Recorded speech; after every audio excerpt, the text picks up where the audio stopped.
Hello guys, in this video I will show you how to download and install vSphere ESXi version 7. For this scenario I have created a home lab in which I have a laptop. On the top of laptop I have installed a software which is called VMware Workstations 16, which is the latest version of the workstation. On top of that I will install ESXi version 7, which I will download from the VMware site, and on top of this hypervisor I will install my virtual machines. So before installing the hypervisor we should check the prerequisite of the this hypervisor. So first of all it will if I have a physical server, it will show on the SCL list of the VMware. Basically SCL is the hardware compatible list of the VMware. We can easily check by going to the website. Here in Google you can type VMware SCL and click on new tab, and here move to the down page, and here you can see keyword. Here you can type your model that you have. For example, I have a Dell PowerEdge in my office, so I click on that and click on update and view results. As soon as the page is loaded, there are so many server appear on that. So here we have an option export to CVS file. I click on that. It will download a CVS file to my PC where I can search for my desired server model. So I open it and I maximize it, and I can find my server name, which is Dell PowerEdge R30, and click find next. As you can see, it will show the result, and you can see here that this server will be supported by ESXi version 7. So in this versions this hardware will support version 7, 6.3 and 7.1. So I can easily install my hypervisor on that server. If you have any other server in your organization, you have to check the SCL list whether this hypervisor or EXI server supported on that hardware or not. So in this way you can easily find the supporting server for this hypervisor. So I close it down. Don't save.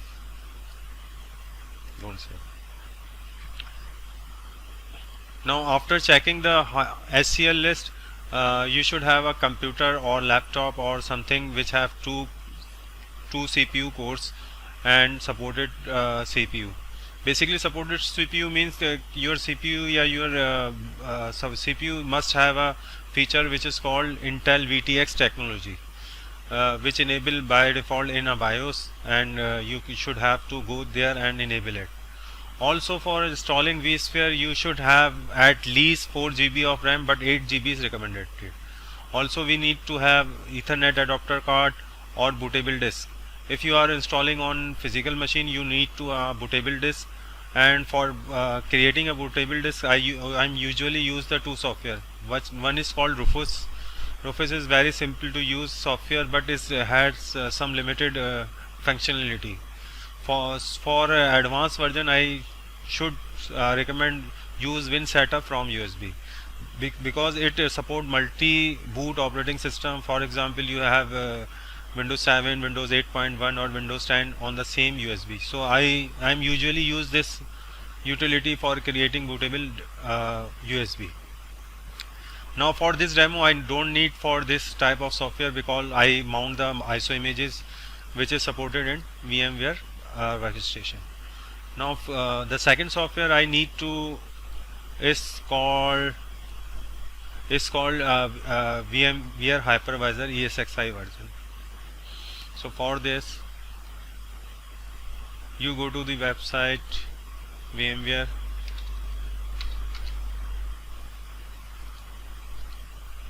and open into new tab.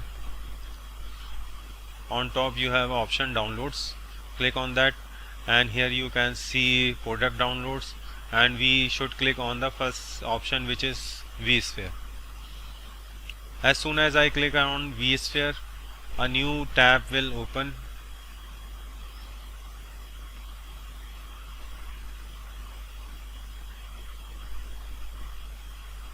Achha, for downloading any software, you should have a login account on the VMware site. It is very easy to create your login account. As you can see, I have already created my login account, and you can create any login account with your Gmail ID or your Hotmail or MSN or whatever ID you have. So here you can put your credential and click on sign in button. On download page, I have a few options. The first option is select version. As I click down, you can see I have so many options, which is from the oldest one is 5 and the latest one is 7.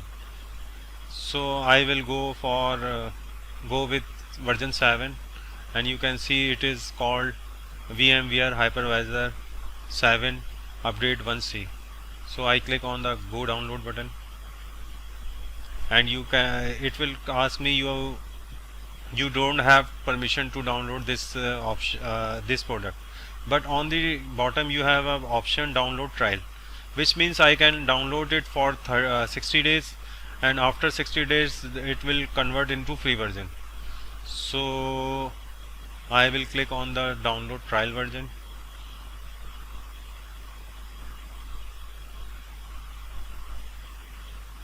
and you can see that it will show me the page which is called Salman Hidayat. I am all logged with my credentials as Salman Hidayat, and I have 51 days remaining for evaluation this product. Now in the bottom, if I scroll down, you have two options, one for downloading ISO file and one for downloading zip file. So I click on manually download this ISO file. As soon as I click on the manual download, it will start downloading the ISO file. Now I click on the cancel button because I have already downloaded in my PC, so it will save my some time. So after downloading, I have ISO file. Now this time to launch and install the VMware vSphere in our workstation. So now move to the workstation.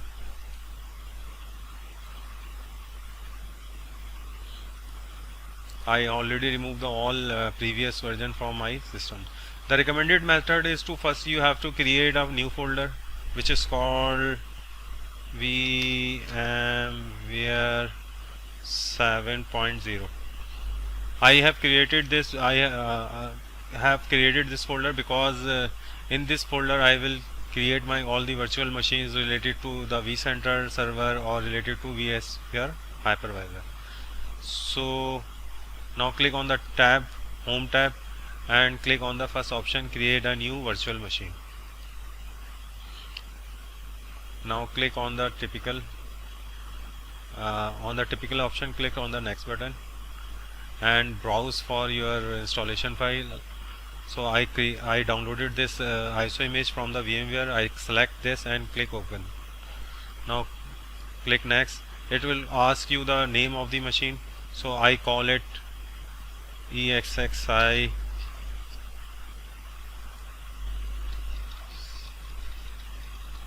ESXi 7-1.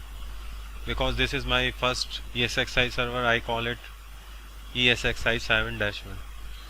Now I am going to my hard drive, and I have created a folder 7, in which I again created a folder which is called ESXi 7-1, and in this folder I will install my hypervisor. Click OK and click next. It will ask you about the hard disk provision. So I will recommend for first ESXi server you should give it to 80 GB, which is more than enough, because in 80 GB we can easily install the operating system like Windows 10, Windows 10, Windows 7, Windows 8.1, Windows 2016 server. So I give it 80 GB, click next and click finish. As soon as I click on finish, you can see here a machine is created which is with the name of ESXi 7-1. So I move into my desired folder. Now I can edit my machine settings, my virtual machine setting, by right clicking or by clicking this option edit virtual machine setting. So I click on this. Now I am increasing my RAM from 8 to 8 GB. So it will run very fast, and you can see it has 4 GB of memory, 2 processor. I also change the number of cores is also 2. Hard drive is 80 GB, and network adapter is netting mode, and we have already created the ISO file. Now our machine is ready for installing the operating system. Click OK. Now I power on this virtual machine. As soon as power on this virtual machine, it will install loading the ESXi installer and install the file from my ISO images. For your information, this installer is based on Linux architecture, so it has a username. Admin username is root, which is default for most of the Linux installation like Red Hat or CentOS OS. So the default username for this installation will be the root, and I have to give a strong password. For this version, the password length must be 10 or more, or it must have a complex structure. For example, it has alphanumeric characters, some special characters. Otherwise you will not able to give a password, and it will giving you an error. So this is the first screen, and you can easily recognize this screen because it is a yellow screen, and you will see most of the time when you see any hypervisor in your office, so you can easily distinguish this screen because it is a yellow screen, and the screen does not have so many functions. Here in this console you can only change the IP address of the machine, or you can change the username password of the machine, or even you can change the timings NTP server, which is network time protocol server. So you don't have so much flexibility here to change so many things, because this is a direct console. Here you can see only for very limited things for and so now it's asked me some input from me, so I click on control, enter for continue, and it will ask me license agreement. I have to click F11 for continuation. Now it is scanning for the hard drive. So as you can see, I have given it machine 80 GB. So for accepting, I click on enter. The default layout of the keyboard is also US. Now it will ask me the root password. So I am use tab key to change the field,